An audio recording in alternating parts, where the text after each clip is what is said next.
Kendra, there's something I'd like to discuss with you. Do you have a moment to talk? Of course, I'm all yours. Do you have any plans for the weekend? No, not really. Why do you ask? I got a call from my father this morning. He said he heard I got engaged and invited the two of us to our annual family reunion. I was wondering if you'd like to accompany me. Your father? Are you sure that was him? Didn't you say you hadn't seen your parents for almost a decade? That's right, but it seems like they are finally making an attempt to mend our relationship. Perhaps I can even find out the real reason they sent me away in the first place. I see what this is. You want me to use my superb detective skills to shed light on the mystery that's been plaguing you for years. I am only trying to reconcile with them. But it would be nice to get them to confess what actually soured our relationship overnight.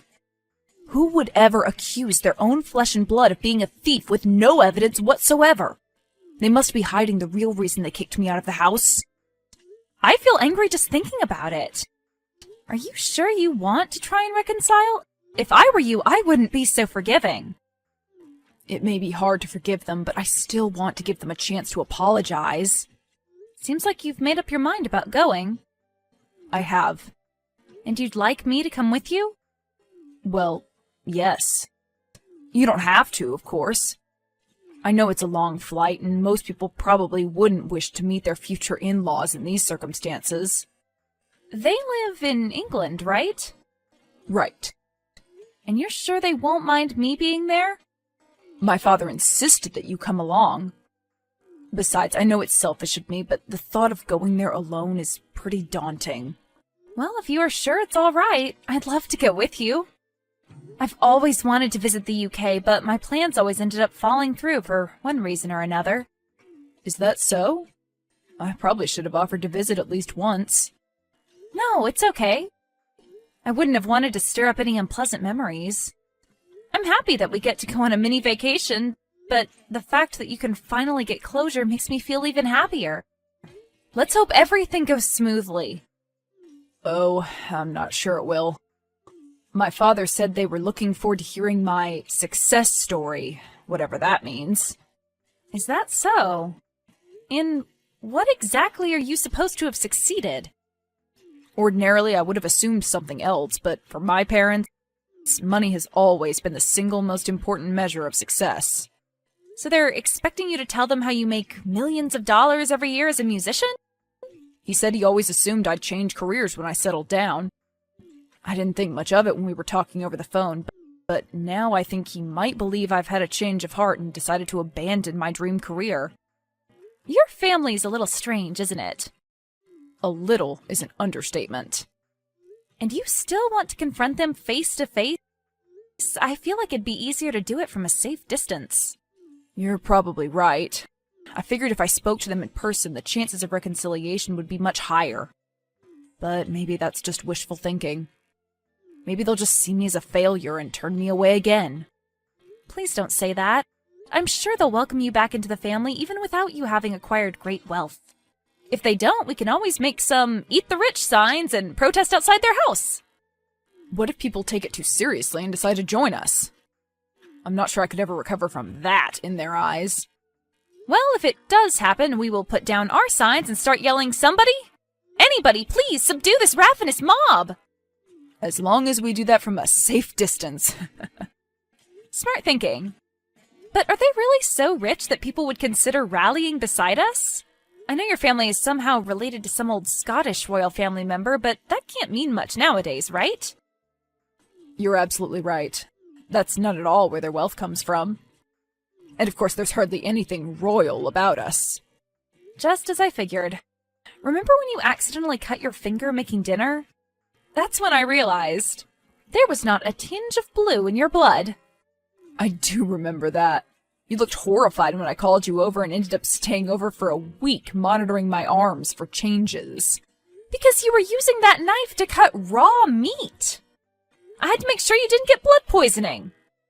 I thought that was very thoughtful of you. It's good to have people concerned about your well-being, even as a commoner. Yes, I've been thinking about this, and I've concluded that I shouldn't discriminate against people on the basis of their class. Hearing you say that does make me think. Perhaps you are right. I think I'm having an epiphany.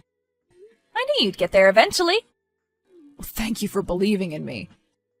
I doubt we'll be convincing my parents anytime soon, though. So you aren't going to tell them you're still a musician? Because if you want to lie to them, I have plenty of vague job titles to choose from. You do? Of course. Just listen to these. Businessman, entrepreneur, CEO. They're more than enough to please your family members. Just learn how to deflect the questions coming your way and you'll be set for success. As much as I love your suggestions, I doubt my family members will take kindly to being lied to. Well, then make them a reality. Becoming a CEO is a piece of cake. I've been self-appointed as the CEO, CFO, COO, and just about every other executive role, and all I had to do was capitalize on the slime craze of 2018 and ship out a few boxes of slime. I am in awe of your accomplishments. Well, thank you. I couldn't have done it without the support of my first and only 4 customers. I owe my success to them. I can't believe you abandoned such a lucrative venture. What happened? You don't have to say if it's too painful. It is, but you have the right to know the truth. My 4th customer asked me for a refund. It was such a tedious task, I just had to shut everything down. Of course, that's a perfectly reasonable reaction. I knew you'd understand. So what do you think? Would you like to set up a small business? Honestly, after hearing your story, I don't think I'm cut out for the business world. I'll have to do the right thing and tell them the truth. If they ask. If they don't, I'll just stay silent. Sounds like a plan to me. So, we're really going? Looks like it. Just to make sure, your parents won't be willing to postpone the reunion for, let's say, 2 months, right? I highly doubt that. Is it an inconvenient time for you? No, it's just that I've been eager to get an umbrella ever since the pound started falling, but I really don't want to spend extra money on the overseas shipping costs since it's pretty expensive as it is. I figured if I ordered it now, had it delivered to your parents' house, and went to retrieve it in person in 2 months, that could help me save some money. An umbrella? I don't recall you ever mentioning that. Why do you have to wait 2 months to get it? Well, that's because it has to be handcrafted. It costs exactly £1,000 before shipping and taxes. Are you sure you want to spend that much on an umbrella? Also, what umbrella costs $1,200? The one with a silk canopy and engraving. I see. Well, since you're so excited about it, I'll graciously help you cover the shipping costs. Well, that's very generous of you. I mean it. I have to say, I had no idea you had such expensive tastes. Well, now you know. You are marrying a decadent wolf in self-restrained sheep's clothing. There's still time to call off the wedding and run. I'll keep that in mind. Of course. Now that I think about it, you probably won't have any problems getting along with my parents. Oh, I'm sure I won't. I studied international relations in Switzerland, remember? I do. Be honest with me, Kendra. Are you an undercover billionaire pretending to be a struggling actress? Ouch! If I were a billionaire, I imagine that struggling wouldn't have hurt this much. I'm sorry. Was that too harsh? It was, but it's also the truth, so what can you do? I was being serious earlier. I really think you could win my parents over. I'm sure my father would find you delightful. And if you could find out why they ostracized me over the phone, we wouldn't even have to visit them this weekend. But I thought you were trying to reconcile with them. You just want to know what happened that day, don't you? All right, I admit it. It's true, I don't care about the family reunion. I only want to know the reason they suddenly decided they couldn't stand the sight of me. I knew it. So you want me to get your father to confess by acting sweet? Perhaps sweet isn't the right word. You might be better off acting bitter and resentful. All right, I promise I'll try my best. But you have to make a list of everything you know about your father and send them to me so that I can adjust my approach accordingly. Focus on his likes and dislikes. All right, I can do that. Oh, and one more thing. Could you hide the fact that we live in NYC? Or at least pretend we hate it here? Ever since our vacation home got burglarized, he can't stand the city. Got it. Thank you for doing this. I truly appreciate your help. My pleasure. I'm sure it will be good acting practice. Good luck. Good morning, Mr. Short. This is Kendra, Edward's fiance. I wanted to introduce myself before we met in person. Do you have a moment to talk? Kendra. Kendra and Edward. Edward and Kendra. Whichever way I look at it, your names seem rather mismatched. Wouldn't you agree? Would you like me to change my name? I beg your pardon? It's a simple and completely legal procedure. Perhaps you could mail me a list of names you approve of, and I could pick one out. You must be joking. I can assure you I'm being serious. Are you ready to deal with the repercussions of your reckless statements? What would you do if you really did receive the list? If your son's name is any indication of your name-picking abilities, I'm willing to give your suggestions a chance. Wealth, fortune, prosperity. What an auspicious name. Ah, well, looking back at it now, it seems bitterly ironic, doesn't it? What did your parents wish upon you, Kendra? Knowledge, or so I've been told. Wealth and knowledge. I must admit I like the sound of that pairing. So I have your permission to keep my name unchanged after all? You have an odd sense of humor. It's an acquired taste. Also, I'm not joking. Yes, you may keep your name. I'm sure Edward could use some wisdom in his life. Perhaps you could help him see how misguided he is. He must be miserable, missing his old lavish lifestyle. Well, he brought this on himself. Oh, he is far from being miserable. I'm sure you know as well as we do that material wealth can't buy happiness. I always assumed there was a positive correlation between the sincerity with which that statement was echoed and the amount of money in one's bank account. Tell me, Kendra, just how sincere are you being right now? What a roundabout way of inquiring about my net worth. All I can say is that I live in a lovely, spacious apartment in the most expensive city in the world. Edward told me you lived in Lausanne for most of your life. What prompted you to move to New York? I wanted to move here for work. That's right, I heard you were an actress. Could you guide me through your filmography? Filmography? Do you mean my stage performances? You are a theater actress? Well, I suppose I'm more of a musical performer. Is that so? I'm happy to hear that. I'm quite fond of musicals. Are you really? What a pleasant surprise! I am. So, both you and Edward live in NYC? Yes, we do. Do you rent or own? Neither. We're actually living with my parents. You got engaged while living at your parents' apartment? That can't be right. Well, we didn't have any other choice. That's all we could afford. It seemed safer this way, too. I see things haven't changed much since we left. Did you used to live here? We used to own a lovely vacation home. We would visit it intermittently throughout the year. That's right. I remember Edward mentioning that in passing. So, you no longer own it? No, we sold it right after the second burglary. You were burglarized twice? I can't say that I'm surprised. I hate to say this, but sometimes I find it hard to feel safe in this city. I mean, I have to lock my umbrella in a safe after each use. Isn't that ludicrous? I'm an honest, law-abiding taxpayer. I even declare the income I find under the couch. Shouldn't they be trying a bit harder for people like us? Sorry. I got a bit too riled up. Oh, no. I understand how you feel. There's nothing I hate more than those greedy vultures. If they're desperate for money, it's their own fault. To think my own son stooped to their level. Pardon me? Please disregard that. I can't possibly do that. Please, try to understand that if Edward's hiding something from me, I'd like to know it before we're officially married. I understand, but I'm not sure I want to be the reason you break off your engagement. It's that serious? Yes, unfortunately, it is. My son has done something awful. Could you please elaborate on that? I'm starting to get worried. All right. I will tell you on one condition. What is it? I'd like you to send me a picture of your engagement ring.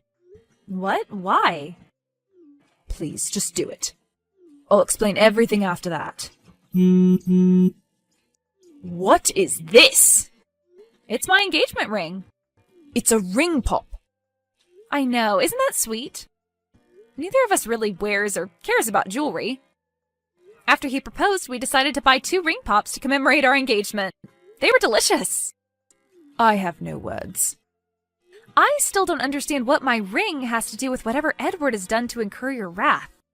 You promised you'd explain it after you saw the photo. Fine, a promise is a promise. It happened during our family reunion 10 years ago. Back then it was a 2-day celebration. After everyone had gone to sleep, my son stole his grandmother's heirloom engagement ring. It was foolish of me to believe he'd have given it to his fiance. No, that can't be right. Edward would never do something like that. I saw him with my own 2 eyes. He must have thought he was all alone, but I was feeling particularly restless that night and decided to sleep on the sofa. I was half asleep when I saw him enter the room, grab the ring from its display case, and leave. I waited for him to come clean and repent on his own terms, but he acted as though nothing had happened. When I finally had to confront him about it, he acted as though I was insane for thinking he stole something. It must be a misunderstanding. Your son goes out of his way to return the money he finds on the ground to its owners. There's no way he'd steal from his parents.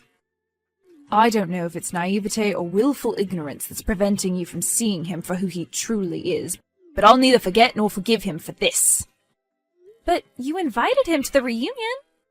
Did you really only invite us to check whether or not his fiancé would be wearing the ring? Well, we didn't think you'd be wearing it per se, but we figured if he hadn't told you that it was stolen, we could get you to recognize the picture and confess. I thought you were a reasonable person. I guess I was wrong about you. What are you saying? Even if he had stolen it, don't you think he'd have pawned it long ago? You didn't have to give him false hope. We reported the ring stolen. We did all we could to find it. If he pawned it, he'd have pawned it in the US. Should I feel sorry for giving him false hope of reclaiming his inheritance? He should be grateful we didn't report him to the police. His inheritance? So this is why you cut him out of your will? You did it over something you may or may not have seen when you were half asleep? I've got the information I need. Please let him know he no longer needs to attend the reunion. Goodbye. Unbelievable. So are you absolutely certain you didn't take it? Of course. You believe me, don't you, Kendra?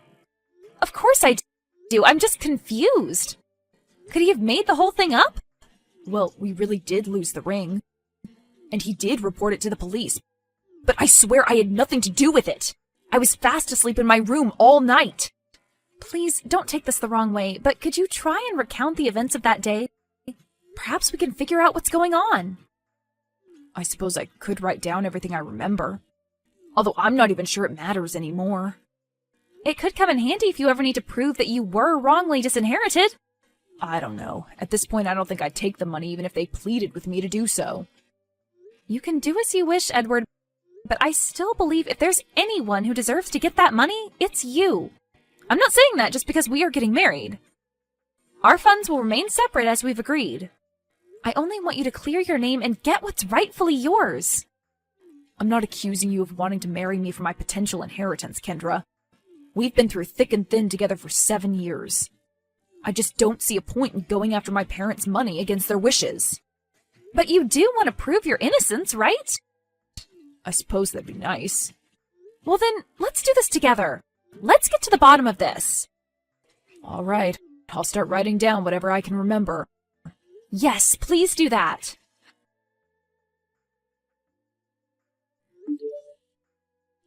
The name of the sleeping aid your father was given is awfully familiar. I heard its side effects are pretty extreme. They are. But my cousin had been taking it for quite some time. Besides, he only gave him 1 pill to help him fall asleep. Could it have affected him that quickly? I'm not sure. What if your father wasn't the one who was affected? Would you say you and your cousin are similar in stature? We are, but that's hardly any proof. I'm sure your father will investigate the claim himself. All we have to do is alert him to the possibility. I suppose we could do that. That's the spirit. We will exonerate you in no time. In the end, the heirloom ring was located in between the floorboards in the guest bedroom Edward's cousin was staying in. It was covered in dirt and missing a few diamonds. His cousin apologized profusely. He swears he has no idea how the ring got under his bed. My husband has yet to accept his parents' apology, but I'm sure he'll come around eventually. After all, money may not be able to buy us happiness, but it will help us buy the lovely townhouse we've been eyeing.